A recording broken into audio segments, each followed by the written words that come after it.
Assalamu alaikum, everybody. So, today I want to talk about another pretty big part of my life that nobody really wants to talk about, and that is chronic pain. I have been basically in pain since I was 18 years old. My freshman year in college, I was part of a leadership community where we all worked together and helped the new freshmen come in. We went in about 2 weeks early so we could learn campus, get moved into our dorms, and that kind of stuff before everybody else showed up. So I was walking miles and miles, taking freshmen to their dorms, walking up 4 or 5 flights of stairs to show them where their rooms were, that kind of thing.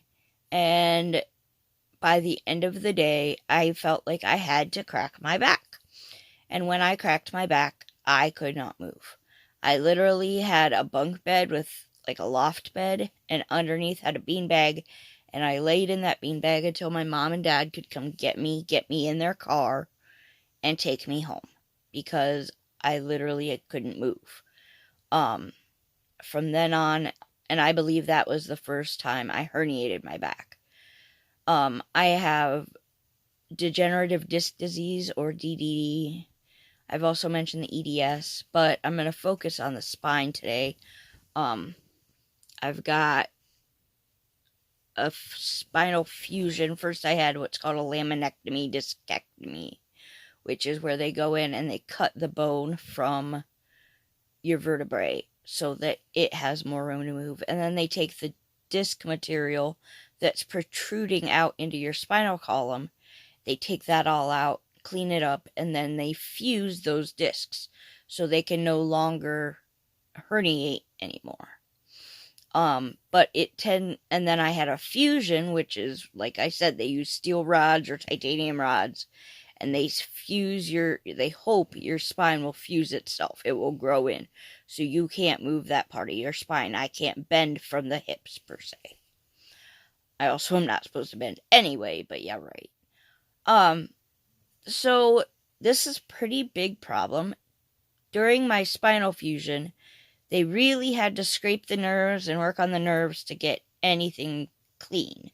So they ended up kind of spoiling one of my nerves in my back, one of the nerve roots that comes out of my spine. And so I have no control over my left leg, my left foot especially.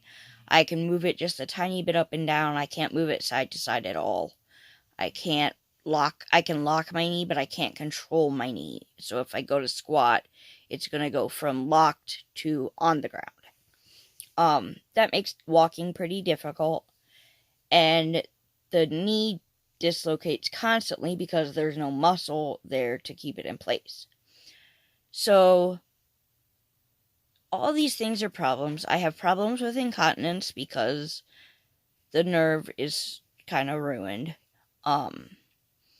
We're now looking into whether my hardware, the screws and rods and plates, whether they're actually causing more harm than good, because now the bone is fused.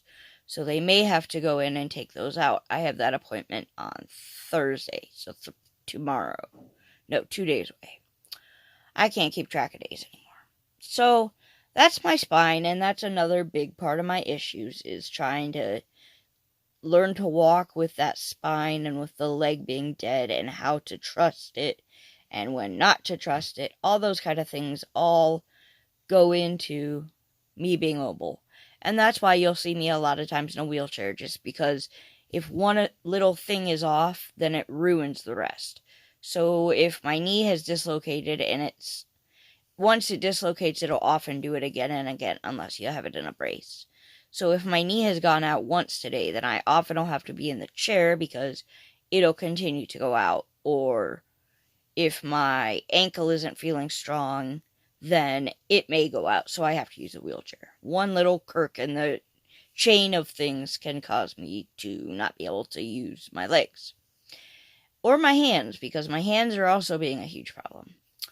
So anyway, that's my story for the day. Continue making dua for me, and I'll continue doing the healing prayers and that kind of thing. Have a great day. Assalamu alaikum. enjoy whatever kind of weather you have. We still have snow up past the windows. But it's coming, I know this. So I just have to be patient. Have a great day.